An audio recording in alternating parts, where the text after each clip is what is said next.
Eu já referi aqui, quando falámos pela primeira vez isto a semana passada, de algumas coisas que tinham começado a mudar antes. Algumas mudaram pelo próprio efeito da chamada Primavera Marcelista, portanto, a partir de 69 e tal, portanto, havia aí houve uma certa descompressão, independentemente de a seguir ter havido um regresso do fechamento do regime, aliás, regresso que se nota pelo facto de os deputados da ala liberal, que são figuras importantes, Sá Carneiro, Pinto Leite, não é, que desapareceu, Balsemão, Mota Amaral, todos eles terem, a maior parte deles, já alguns que não aconteceu isso, terem acabado por abandonar o Parlamento. Isso é um sinal de que muitas das esperanças estavam a desaparecer. Mas há uma coisa curiosa, há, aliás, um livro que acabou de sair, feito aqui por um colaborador nosso do Observador, Luís de Freitas Branco, que ele não pode estar cá hoje, mas é pena. O livro é sobre a Revolução antes da Revolução e ele refere o quê? É um conjunto, o livro parte de textos que, aliás, foram publicados aqui no Observador e refere o que acontece em 1971 na música portuguesa. O livro é feito mês por mês, vai mês a mês, e há uma transformação, uma parte dela acontece cá dentro, em Portugal, e outra acontece no exterior e outra acontece misturada, porque algumas das gravações do trabalho em estúdio é feito em Paris, outra é feita ao pé de Paris, não é? Outra continua a ser feita em Portugal e há aqui muitas coisas que se cruzam, porque instituições que até poderiam parecer ligadas, estavam de certa forma ligadas ao regime, como por exemplo a RTP e o seu festival, começam a ser transformadas por dentro, ou melhor, começam a ser transformadas por dentro, começam a ganhar canções que não são propriamente ortodoxas, digamos assim. Que não, apesar de haver uma enorme tensão nestes grupos. Uma das coisas que ele relata aqui, que eu nem sequer fazia ideia neste livro, é uma ida a Paris para um espetáculo do Zeca Afonso. E o ambiente na imigração era muito extremado e muito politicamente coisa. E o Zeca Afonso é maltratado. Porque as suas canções, como têm uma inspiração tradicional, algumas, mas no Fado de Coimbra, outras, enfim, não tinha sido os Cantigas de Maio, que sai no fim desse ano, que é o disco, porventura, o mais importante disco dele, o mais importante trabalho dele, é onde está o Grândola, mas estão outras canções que em muitos aspectos são até talvez mais marcantes não do ponto de vista musical, não do ponto de vista político. Ele vai fazer isso. Quem o apoia em Paris é um músico que está muito ligado, precisamente, aos setores mais radicais, que é José Mário Branco, mas que é, em muitos aspectos, um gênio desse período, não é? E que também edita nesse ano o seu álbum. E é o produtor das Cantigas de Maio. É o produtor das Cantigas de Maio, é ele que organiza tudo. É ele que também sai em três álbuns, que é as Cantigas de Maio. Um que só sai em 72, mas que é gravado em 71, que é os Sobreviventes, do Sérgio Godinho. E o Mudou-se os Tempos, Mudou-se as Vontades, do próprio José Mário Branco, que é uma... Eu tenho memória da primeira vez que ouvi as canções desse álbum, ouvi-as passadas na rádio. Passadas na rádio em 72? Em 71. Em 71. Passadas na rádio, e o álbum é uma explosão, quer dizer, completa em Portugal. Ele não tem a mesma carreira que depois tem os outros cantores, ele é mais um produtor, um orquestrador e muito imaginativo. Mas há muitas outras coisas que estão a passar. Por exemplo, é muito curioso. Um disco que estava para sair e depois só sai mais tarde, depois de 25 de Abril, e até é visto como sendo um disco de lavagem de imagem, é um disco que estava a ser preparado pela Amália, baseado em poemas, por exemplo, de Manuel Alegre, mas não só. Mas por razões várias, o disco não sai logo nessa altura, depois sai em 78, e a Amália, que passa pelo... nem é bem um purgatório, é até quase um inferno a seguir ao 25 de Abril, porque é vista como sendo uma expressão do regime. O regime era os 3 Fs, futebol, fado e Fátima. Ela, nessa altura, trabalha, enfim, ela não tem uma agenda política como tinham os outros cantores, mas é alguém que, na sua obra, tem muitos momentos relativos. Ela tem um fado que de alguma forma é dedicado ao Álvaro Cunhal, portanto isso já vem de antes. Ela trabalha com uma pessoa que é fundamental, que é Alain Ullmann, que eu não tenho a certeza se ele foi do Partido Comunista, mas se não foi, é como se tivesse sido. Aliás, é fundamental na obra dela o trabalho de Alain Ullmann. Ela trabalha com muitas outras pessoas. Acabou exilado, não é? Não, ele esteve exilado, ele regressa nessa altura, novamente, para estar com ela. Portanto, tudo isto são transformações que estavam a existir porque a sociedade está a mudar. A sociedade que depois acolhe o 25 de Abril e, de certa forma, também limita os ímpetos revolucionários, é uma sociedade que é construída nesta década anterior, que é quando aparece classe média, digamos assim. Costuma-se dizer que sem classe média é difícil que uma democracia tenha oxigênio para viver, não é? A classe média em Portugal é muito uma obra dos anos 60 e anos 70, por causa do desenvolvimento do crescimento económico, que é o período, já referi isso aqui, o período mais pujante da nossa história recente, aliás, sempre da nossa história, esse crescimento é muito rápido e transformações muito grandes têm a ver com o crescimento também muito rápido das cidades do litoral, com essa migração para o litoral, que com o começo do alargamento da escolaridade, é evidente que nós chegamos no último programa em que falámos sobre isto, falou-se um pouco da questão da evolução, por exemplo, do analfabetismo. As taxas de analfabetismo no início dos anos 70, ou melhor, no início dos anos 70 e 1960, ou a mortalidade infantil, são, quer dizer, completamente terceiro mundo. Quando chegamos à Revolução já estão na cauda da Europa, clarissimamente, em alguns casos são mesmo o pior indicador da Europa, mas já não estão exatamente aí. E, aliás, o analfabetismo merecia, às vezes, que a gente falasse melhor sobre ele. Eu nunca mais me hei de esquecer, uma vez de ter estado, já não sei exatamente o ano em que foi, mas recordo-me da conversa com Jorge Sampaio. Na altura ele era Presidente da República e ele mostrou-me um mapa que alguém lhe tinha dado, dizendo: aqui está a explicação do nosso atraso. Sim, nós podemos discutir as explicações dos atrasos, mas que mapa era esse? Era um mapa da alfabetização dos povos europeus em 1900. Não era 1960, não era 1970, era 1900. E só havia dois países na Europa que estavam integralmente na pior das manchas, na mancha com mais analfabetos: a Albânia e Portugal. A Grécia não estava. Os países de leste, estamos a falar de países de leste antes das revoluções, não estavam. Havia países que estavam já todos na zona quase total alfabetização. Os países nórdicos, grande parte da Alemanha. Também é, como o Henrique dizia, também é uma mudança que demora tempo a... Claro que é uma mudança que demora tempo. Aliás, olha, naquele livro que eu referi, naquele trabalho do António Barreto, ele refere que o combate ao analfabetismo acabou por ser uma das coisas que não correu bem no pós-25 de Abril, claramente, porque a chamada alfabetização de adultos nunca teve verdadeiramente sucesso e o analfabetismo desapareceu porque os analfabetos morreram.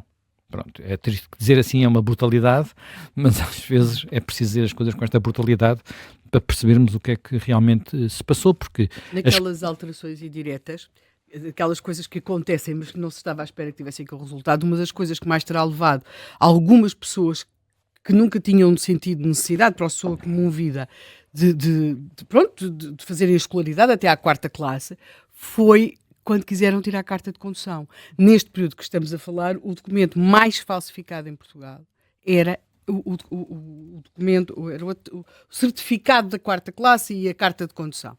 E como se torna vital para as pessoas que estão no campo, vital, ou elas também consideram que querem mesmo guiar, não é? As duas coisas, poderem guiar, vê-se muita gente, havia escolas noturnas onde as pessoas iam a fazer o exame da 4ª classe para poderem guiar. Exatamente. Eu, aliás, por razões que tinham a ver com um processo por abuso de liberdade de imprensa, quando tinha na altura registro criminal, porque desde que tenhas um processo, tens registro criminal, portanto não pude fazer o exame de código juntamente com a minha coorte habitual de portanto, pessoas jovens com 18, 19 anos, que era a altura que eu devia fazer. Portanto, fui fazer com um grupo de outros, não sei se era por isso ou por outros motivos, eram sobretudo pessoas muito mais velhas, com mais de 40 anos. que infelizmente a maior parte já é no quarto ou quinto exame de código e não conseguiam passar. Portanto, Mas guiavam. Aliás, deviam guiar, eles não estavam a confessar isso na província naquele exame. célebre, porque saíam. Mas deixa-me só acabar aqui um outro aspecto que eu acho que é interessante. Há uma das coisas que também está a começar a mudar na década de 60 e depois vai explodir a seguir, que é a situação da mulher. Em termos de direitos políticos, o Estado Novo até deu mais direitos às mulheres do que os que vinham de antes. Portanto, direitos de voto, por exemplo. Mas há muitos direitos que estão completamente limitados. Uma das coisas, o Código Civil de 67 ainda determina que o chefe de família é o homem. E isso portanto, tem consequências no tutela dos filhos e muitas outras, e não só, em muitas outras decisões que, tenham a ver com, não é preciso acordo para uma casa ou para uma renda ou para essas coisas, o homem manda. Portanto, isso é do Código de 67, ainda já estamos na década de 60. Mas, ao mesmo tempo que isto se mantém, ou se altera pouco, os comportamentos mudam muito. E onde eu estava a falar sobre isto e recordaram uma coisa que eu próprio não me recordava, enfim, porque eu não vestia roupa feminina, que é a inauguração em 72 de uma loja chamada A Maçã. Sim. Da Ana Salazar. Da Ana Salazar, que trouxe uma estética, quer dizer, eu lembro-me de ser miúdo e adolescente e de se falar que as pessoas iam a Londres comprar certas roupas que não se vendiam em Portugal. E isso muda para as mulheres, sobretudo com maçã, eu diria para os rapazes, para os adolescentes como eu, como uma coisa chamada porfírios. Portanto, onde de repente se começam a comprar roupas que não são as roupas que se vestiam antes, que eram todas, quer dizer, não era uniforme à soviética ou à chinesa, mas eram roupas muito cinzentonas e muito pobres, atenção. A indústria têxtil muda isso, mas mudam também o que as pessoas querem vestir. Quer dizer, e se houve uma altura, sei lá, por exemplo, contava-se, não sei se isto é verdade se não, mas contava-se que num liceu de Lisboa, feminino, os liceus na altura ainda eram masculinos e femininos, num liceu de Lisboa as mulheres não podiam ir vestidas, raparigas, as miúdas, não podiam ir vestidas de vermelho e preto, supostamente porque isso excitava os homens. Havia liceus que ainda olhavam para o comprimento das saias, havia outros em que isso já tinha passado completamente. Quer dizer, esse período final já permite a coexistência de situações claramente diversas. E o aparecimento... Os liceus começaram a ser mistos ainda antes de 25 de Abril. Sim. Não eram todos, mas... Não eram todos. Começaram a ser em não Lisboa, o Dom João de Castro, o Dom Dinis, o Dom Pedro V, são liceus que já são mistos claramente antes de 25 de Abril. O meu só passa a ser misto, penso que logo a seguir ao 25 de Abril. Ainda as raparigas apareceram, não sei se apareceram em 74, se apareceram em 75, pronto, mas é por aí. Tinha sido misto até eu entrar para lá, curiosamente, tinha sido misto até o Marcelo sair de lá, portanto, o Marcelo andou também lá, mas saiu de lá antes de eu chegar, porque na Zanatti foi colega do Marcelo, mas só no ensino secundário. Agora Marcelo Rebelo de Sousa. Agora Marcelo Rebelo de Sousa, peço desculpa, estamos a falar também do marcelismo, também estou a falar de Marcelo Rebelo de Sousa. Estou a falar de Marcelo Rebelo de Sousa, claro, desculpem lá. É uma repetição de nomes. É uma repetição. Portanto, há aqui... Por razões objetivas, é do outro. Portanto, há aqui muitas coisas que, de facto, começam a mudar e esta coisa de a classe média existir e começar a existir e a importância que a televisão começa a ter como tal... como órgão de informação de massas que unifica de alguma forma o país e com muitas coisas que vão ter influência. Começam a haver muitos programas de rádio diferentes. O Página 1, o Espaço ZIP, que depois deriva do ZIP, já falámos aqui a semana passada. Tudo isso são lufadas de ar fresco que não deitaram abaixo o regime, de maneira nenhuma. São sinais de um país, mas era de um país que está já a começar a descomprimir e que tem condições para seguir à Revolução, sair desse ponto. E mesmo aqui ao lado em Espanha, por exemplo, aqui ao lado em Espanha há um momento em que o regime espanhol foi, até por causa da Guerra Civil, mas não só, da própria ideologia, muito mais brutal que o nosso, mas muito mais brutal. Não tem mesmo paralelo em termos... Não é preciso ir à estatística, tem a estatística e a prática. E a praxis, como pena de morte até 75, pelo menos, ou 76. Os últimos... O Garmendia são garrotados, acho que em 75 ainda. É por causa, na altura do assalto às embaixadas. Portanto, é muito mais brutal. Mas há uma altura, mas ao mesmo tempo olhava para a economia, acreditava mais no desenvolvimento da economia do que Salazar acreditou durante muito tempo. Depois acabou ele próprio por permitir que no final tivesse havido mais abertura. E um dos momentos, uma das coisas que faz mudar estes dois países quase em simultâneo é o turismo. E uma das decisões que se atribui a Franco, quase ali na década de 60, é saber se deixa que o turismo exista ou se proíbe os biquínis. Ele optou por permitir os biquínis. Os biquínis eram, quer dizer, legalmente o biquíni era proibido, não é? Portanto, havia em Espanha como em Portugal umas normas para estar na praia que não permitiam o biquíni. Mas os cabos de mar deixaram de perseguir as pessoas por elas andarem, as raparigas por elas andarem de biquíni, e no sul de Espanha, em Torremolinos, Benidorm, esses sítios todos que conhecem um crescimento explosivo, e o turismo, quer dizer, as inglesas e as alemãs que chegavam, e as suecas, e essas coisas todas, tinham que ter ali os seus hábitos, não iam alterar os seus hábitos. Mas isto naturalmente influencia toda a sociedade, não é? Porque de repente não pode, toda a gente começa a ver aquilo, não é? Portanto, há aqui uma evolução muito grande, que leva até a que, por exemplo, em Espanha a igreja é muito mais política e muito mais conservadora tradicionalmente que a igreja portuguesa. Mas nesta altura a igreja pede alguma abertura ao regime de Franco, designadamente até por liberdade religiosa, para nas igrejas poder falar dos assuntos que eles queriam falar, não é? A própria igreja em Portugal passa por um período de grande transformação na década de 60. O Seminário dos Olivais tem um papel muito... Quer dizer, pelo Seminário dos Olivais passam muitas pessoas que vão ter um papel até político a seguir. Luís Moita, por exemplo, que é uma figura muito ligada primeiro não sei exatamente em que partido é que ele estava, mas era um partido da esquerda radical, depois ligado ao apoio às antigas colónias, e no fim também como professor universitário. Portanto, Luís Moita, que é uma figura muito relevante, era alguém que conversava diretamente com o cardeal António Ribeiro, até que finalmente há a ruptura sai da vocação sacerdotal, não é? Muito bem, muitas mudanças. Temos já em linha connosco o Eduardo Sintra Torres, é sociólogo, é jornalista. Alguns padres desta época ficam famosos, literalmente, pela coisa. Estou a falar, por exemplo, de Francisco Fanhais, que deixa de ser padre e torna-se cantor. É a única pessoa hoje viva ainda que participou na gravação do Cantigas de Maio, do Zeca Afonso, era uma das vozes. O Mário de Oliveira, o padre da Lixa, como é que ele se chama? Lixa, do padre da Lixa, que escreve livros. Eu lembro-me de comprar os livros, eram fenómenos editoriais, vendiam como pãezinhos quentes.